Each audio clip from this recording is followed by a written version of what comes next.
Pistää se tuonne se reunanen, nostaa sieltä eikä pistä, kun pistää se tuohon noin. Oikein hyvää päivää sinne internet-ihmisille ja tervetuloa tänne Jimsin YouTube-kanavan pariin seuraamaan taas seuraavaa unboxausvideota. Tällä kertaa meillä on kyseessä tai tuotteena täällä HyperX:n Quadcast-mikrofoni. Ja tämä tarkoittaa siis tietenkin sitä, että HyperX on siirtynyt nyt uudelle alueelle ja ruvennut tekemään mikrofonia. Ja tämä mikrofonihan on täällä, mitäs täällä sanotaan? Ei siellä mitään sanota, mutta kerrotaan siitä kohta lisää ja ensin otamme sen pois paketista ja sen aloitamme siis about -jaralla nyt. Ja ensitöiksemme puukotamme hieman pakettia. Sieltä paljastuu tällainen musta laatikko, joka avautuu näemmä täältä pohjan puolelta. Ensi alkuun täällä on HyperX:n tuttu ja turvallinen HyperX has you covered -lappu, missä on nämä erilaiset kontakti-infot eri maiden mikä tämä on, supporttiin eli tukeen. Täältä löytyy Congratulations on joining the HyperX team. Tervetuliaislappu, missä sitten kerrotaan kuinka ihanaa on, kun olet liittynyt HyperX:n tiimiin. Ja sieltä löytyy sitten Quick Start Guide, eli pikaohje tämän mikrofonilaitteen käyttöönottoon. USB-johto mikrofonille, siitä löytyy melko mukavasti pituutta, se oli muistaakseni 3, se varmaan lukee tässä paketissa. Jostain minä olin näkevinäni, että tämä kyseinen kaapeli on 3 metriä. Kyllä täällä lukee, se on 3 metriä pitkä kaapeli, eli pitäisi saada mikrofoni vietyä aika mukavasti sitten kiinni koneeseen ja pöydälle ja mihin sen sitten ikinä laittaakin. Mikrofoniadapteri.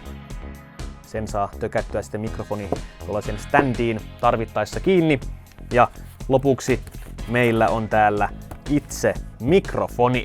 Siinä lepää nyt tämä HyperX:n Quadcast-mikrofoni. Ja kun tässä sitä rupeamme nyt tarkkailemaan, niin ulkonäkö on tällainen punamusta ja se on pääsääntöisesti punamusta. Eli siitä löytyy tämä jalkaosa, mikä on metallia. Sitten ympärillä on tuo shock mountin rinkula ja nämä langat, eli mikrofoni roikkuu valmiiksi tässä omassa telineessään sitten tässä shock mountissa ja tämä sitten vähentää näitä pöydästä ja mistä nyt voikin tulla erilaisia tärähdyksiä sun muita kuminoita, niin tämä vähentää sitten huomattavasti niiden määrää. Itse mikrofoni on tämmönen mattamusta törppö. Sieltä löytyy tuon ritilän sisältä sitten tuollainen punainen yksityiskohta ja itse asiassa tuolla sisällä näyttäisi olevan jonkinlainen verkko, mikä toimii sitten varmaan suoraan pop-filtterinä. Kun tässä ei sellaista erillistä pop-filtteriä ole näemme mukana, niin se tapahtuu tässä mikrofonin omassa rakenteessaan. Alhaalta täältä löytyy pieni säädinnuppi. Siellä on tuo gainin säätö. Täältä takaa löytyy sitten säätönappi, mistä voidaan säätää tätä mikrofonin suuntausta. Lisäksi täältä mikrofonin päältä löytyy sitten mutenappi, eli tarvittaessa kun tulee semmoinen hetki, että halutaankin keskeyttää nauhoitus, niin voidaan vaan täpäyttää sieltä mikrofonin päältä. Ja nyt vielä kytkemme tämän kiinni tietokoneeseen ja kuunnellaan millainen ääni tästä mikrofonista tulee, tai siis mikrofoniin tulee. Millaisen äänen se nauhoittaa? Ja täältä mikrofonin perästä löytyy sitten 2 kappaletta portteja ja sinne lykätään toiseen tämä USB-johto. Tuosta menee tommonen kiva pikku linja. Se on kiinni siellä mikrofonissa. Ja toinen pää menee tietenkin tietomakoneeseen. Ja siitä täältä nyt sitten välähtääkin saman tien, kuten tästä nyt voitte sitten omin silmin nähdä, niin sieltä löytyy LED. Ja tämä valaisee tämän kankaan, mikä täällä mikrofonin sisällä tämä noise filter, eikö mikä se oli, pop-filteri kangas, mikä täällä on, niin se valaistuu nyt mukavasti tästä luoden tämmöisen kivan pikku yksityiskohdan. Ja samoin kun tämä halutaan mutettaa tämä mikrofoni, niin sehän sammuu sitten kokonaan pois. tämä valo. Ja tässä kohtaa tiedetään, että nyt meillä on sitten tuo mykistystoiminto päällä.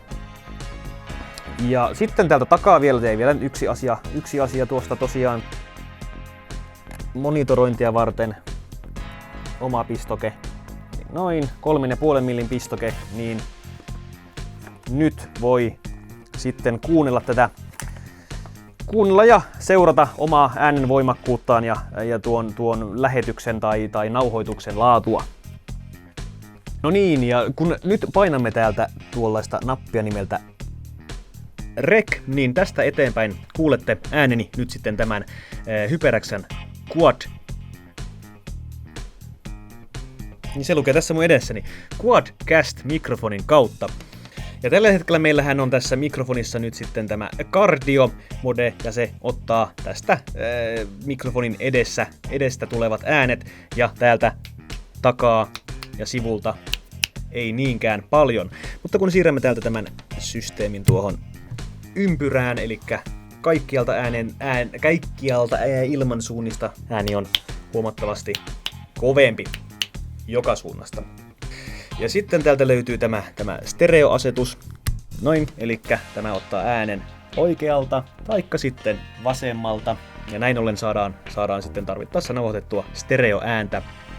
Ja lopuksi on vielä tämä, jos nyt on 2 henkilöä vaikka tässä keskustelu- tai nauhoitustilanteessa, niin toinen ääni tulee tästä etualalta ja toinen täältä mikrofonin takaa, ja tämä nauhoittaa sitten nämä äänet.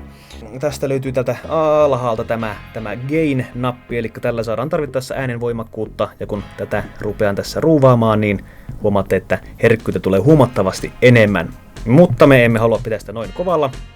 Sellainen mikrofoni on tämä HyperXn Quadcast-mikrofoni, ja se on mukava pikku pysti sinne pöydän kulmaan, oikein kivan näköinen tuollainen valaistu törppö.